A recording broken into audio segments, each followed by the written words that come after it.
penggemar radio tapi wong kula baru sana gapean jadi. Assalamualaikum warahmatullahi wabarakatuh, kerabat muslim. Kembali kita berada di Dolan Inspiratif Radio Insan FM Purbalingga. Dan saat ini tim Dolan Inspiratif berada di Desa Kedawung, Kecamatan Susukan, Kabupaten Banjarnegara. Dan kita singgah di tempat pembikinan kopra. Barangkali ada beberapa kerabat muslim yang belum tahu kopra itu apa. Lah ini hari ini kan kita cari tahu. Tentu saja dengan pemiliknya, yaitu beliau Bapak Surip.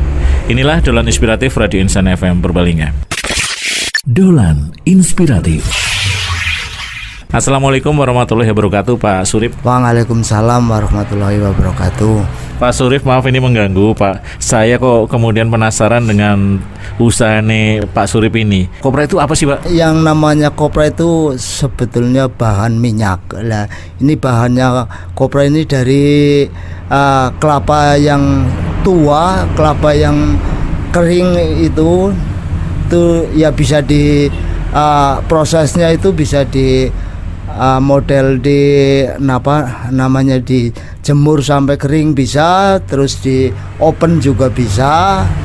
Kalau namanya kopra itu mudah caranya membuat itu. Jadi kopra itu kalau yang cepat itu modelnya di open. Jadi kalau di open itu kan paling berapa jam diangkat dari open itu dicukilin, terus habis dicukilin terus dijemur. Kalau yang pakai open itu kan dijemurnya nggak sampai itulah, paling 1 hari. Tapi kalau yang dijemur itu nyampe 4 hari 5 hari lah, sekitarnya 5 hari lah pokoknya, sampai dari mecah pertama dijemur 2 hari, terus diangkat lagi, terus itu cukilin itunya bahannya, terus nanti dijemur lagi nyampe 2 hari lagi. Jadi sekitar 4 hari apa 5 hari itu proses penjemuran itu sudah kering betul itu kalau kopra itu. Berarti ini melalui penjemuran sama tetap di open ya, Pak? Iya. Kalau model saya itu prosesnya kan kalau namanya musim rendang, musim hujan itu kan enak di open lah. Tapi kalau musim terang begini lah, daripada ngopen ya enakan dijemur lah, daripada itu kan bisa jemur banyak berapa ratus kelapa itu. Jadi kerjanya itu mudah jadi bisa nyambil lah istilahnya itu. Lalu kopra ini sendiri sebenarnya buat bahan apa, Pak? Ya sebetulnya ya bahan minyak. Selain bahan minyak nggak ada, kecuali ada sistem sing opennya pakai sistem modern itu yang bikin kosmetik apa itu emang harganya mahal banget itu. Cuman nggak bisa saya prosesnya gitu. Berarti kalau khusus punya Pak Surip ini, kopranya ini buat bikin minyak kelapa ya? Iya, minyak kelapa itu. Oh gitu. Ini usaha ini jenengan sudah sejak tahun berapa, Pak? Saya dari tahun 94 kayaknya. 94, Masya Allah, udah lama ya.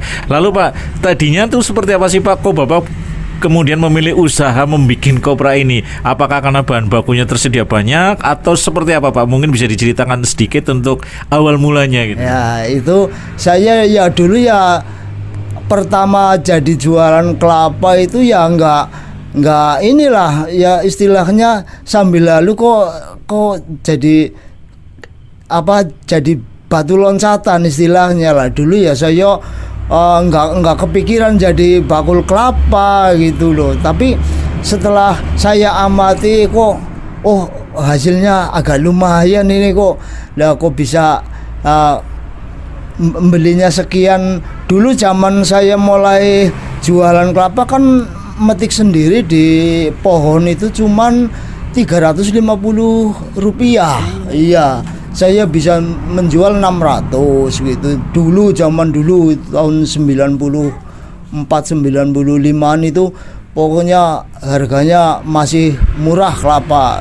Dan di samping itu saya jualnya bisa banyak, termasuk saya satu kecamatan Susukan yang paling dekat jalan ya saya itu. Jadi saya nyampe orang Jawa Timur pun dulu ngambilnya kelapa ke sini gitu loh. Jadi Lah kalau Bapak sendiri ini memang punya banyak pohon kelapa atau Bapak juga beli kelapa, Pak? oh, saya dari dulu ya emang nggak punya kebun kelapa, cuman kan saya langganan kelapa itu banyak dulu gitu. Sampai sekarang pun ya langganan masih banyak gitu.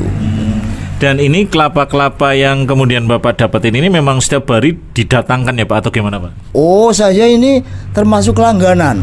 Jadi setiap hari ini orang gunung ini, orang Gumelem Wetan, Gumelem Kulon ini kami berdatangan menjual kelapa ke sini. Dan memang yang dibutuhkan memang kelapa yang sudah kering dan sudah tua ya Pak ya? Iya. Jadi saya butuhnya pokoknya ya yang tua, termasuk kalau ada orang jual kelapa terlalu muda itu saya apa?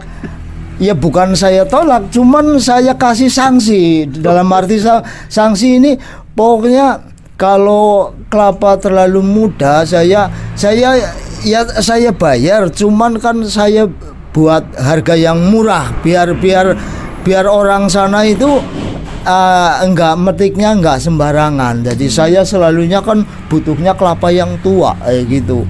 Kelapa yang ini yang kelapa yang sebelum kering ada apa itu namanya kemlangrang lah. Namanya kemlangrang itu untuk penjualan kan di pasaran yang dipilih itu di pasar, termasuknya bahan ini apa pasaran yang inilah agak kalau yang kering itu namanya kan kurang menarik lah di penjualan gitu.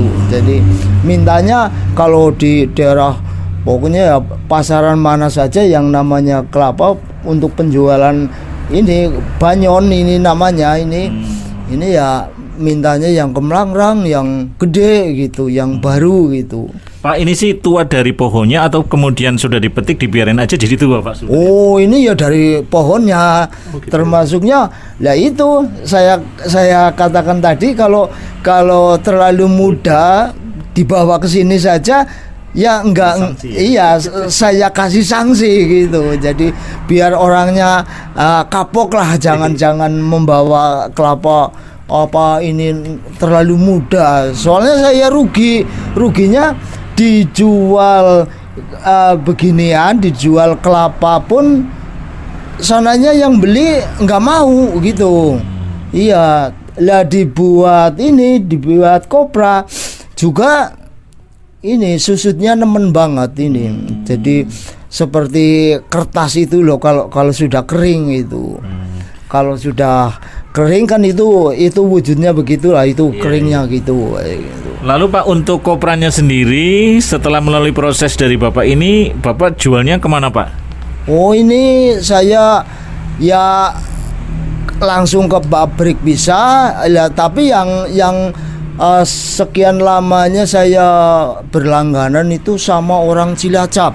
Orang Cilacap itu ya di samping ya saya senangnya itu kan orangnya jibaku, terus orangnya yang nggak neka-neka, istilahnya pokoknya ada barang ada uang gitu. Jadi saya berhubungan sampai puluhan tahun lah sama orang itu. Saya nggak punya utang sama dia pun nggak itu sama. Pokoknya istilahnya kaitan jual beli itu bebas ya, artinya nggak ada utang piutang lah gitu. Pak, kalau kemudian minyak kelapa ini kan sepertinya minyak khusus ya. Iya. Apakah itu ada yang dijual di toko modern itu sebenarnya minyak kelapa atau minyak biasa sih Pak? Itu kelapa dari kelapa sawit itu. Kalau kelapa ini sampai saya pun bingungnya ini minyak kelapa dijual kemana? Ini saya nggak tahu. Pokoknya ini ya intinya saya inilah apa membuat bahan minyak kelapa ini ya. Jadi penjualan saya nggak tahu, mungkin ke luar negeri apa Diekspor gimana, mungkin diekspor iya gitu. Baik Pak Surip, Miki matur nuwun sekali sudah ngobrol-ngobrol di Dolan Inspiratif. Mudah-mudahan ini menginspirasi banyak orang. Selalu sehat, mudah-mudahan sukses Pak. Alhamdulillah ya. Demikian kerabat muslim, obrolan kami di Dolan Inspiratif Radio Insan FM dengan Pak Surip. Beliau adalah pelaku usaha untuk pembikinan minyak kelapa. Sampai di sini dulu perjumpaan kami di Dolan Inspiratif Radio Insan FM Purbalingga. Wassalamualaikum warahmatullahi wabarakatuh.